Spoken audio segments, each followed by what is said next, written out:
Friends, welcome back to The Fundraising Farmer. I'm Jimmy LaRose. And I'm Tony Bell. And today we're going to tackle the topic of campaign leadership. We're talking about that cabinet, that group of peer-to-peer solicitors, those individuals that are going to take your case for support and your message into the community and actually make the ask. The question is often posed to me, Jim, what makes up a great campaign leader? And I think it's the wrong question.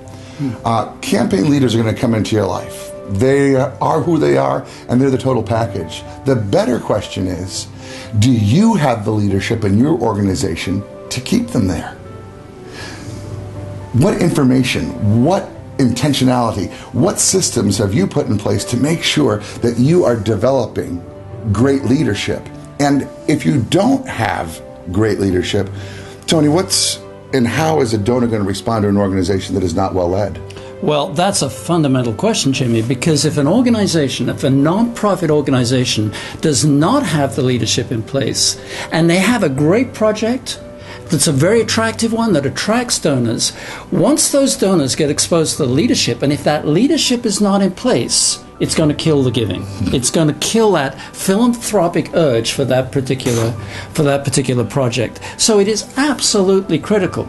In fact, one of the things that we tell the clients that we work with, the most significant thing about an organization is what goes on in the minds of its leaders. It is so absolutely critical to have the right kind of leadership.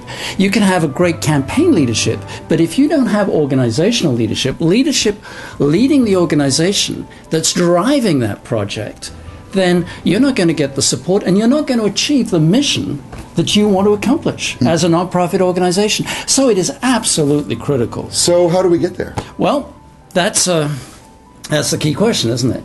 And I would answer it with an illustration. Okay, I think I got to give you a little space. Yeah, here. that's right. Now, at one time, I used to be a frequent tennis player. I played quite a bit of tennis, and I would classify myself as a reasonable tennis player, fairly competent, good enough that I don't embarrass myself Sure. and I don't embarrass the people that I play with.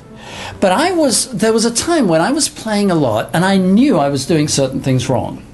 And I would come back home after playing tennis and I'd tell my family, hey, I really need to get some tennis lessons. And every time I come back, and then finally, to shut me up, as a Father's Day gift, they gave me 6 tennis lessons. And it was absolutely eye-opening.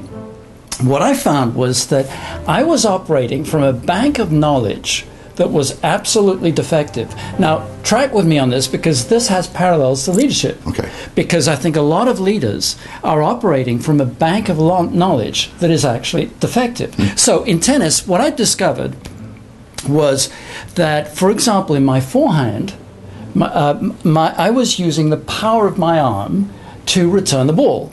I'm left-handed, so I would be using the strength of my arm. And in fact, the instructor, when we first started hitting the ball back and forth, the first question he asked me was, do you get tennis elbow? And sure enough. And that was because I was using the arm to get the strength back. Instead, what I should have been doing, and this is what he taught me, I should be holding the racket low, close to the ground with my knees bent. And my knees, counterintuitively, are really what is giving the force of the return. Now, that was information that I didn't have before. And then he taught me how to do a two-handed backhand. So I was holding it with 2 hands. He taught me how to move across the court, to be positioned, to be able to return the ball. All that was information that I didn't have. So we talk about 3 things: knowledge, skills, and talent. What a lot of leaders lack is knowledge. They don't understand what it takes to exercise great leadership. So, in answer to your question, how do we get there? The first thing is to have a framework that helps people understand what great leadership is. Just like I needed a framework to understand what great tennis looks like and how you actually get there. So once I had the knowledge, then I could develop the skills, and then I could surface any talent that I had. Now, at some point, my talent is going to hit a ceiling. I'm going to, if you put me in front of Federer or Nadal, it probably would be a very embarrassing experience. But if I have the right knowledge, I can then develop the skills in order to release the talent I have in leadership. And that's what leaders of nonprofit organizations need. They need a framework to understand what great leadership looks like in an incredibly complex world. And if they have that framework, they can then begin to exercise great leadership. Friends, are you willing to take an inside look, do an inventory, and say, it could be that I don't have all the answers, and that there's an information set, a knowledge set, that if you acquired, it would allow you to develop new skills that would bring out even that much more of your talent. And with that combination, with that great leadership in place, donors then have the confidence not just to get excited about your project, but to work alongside you.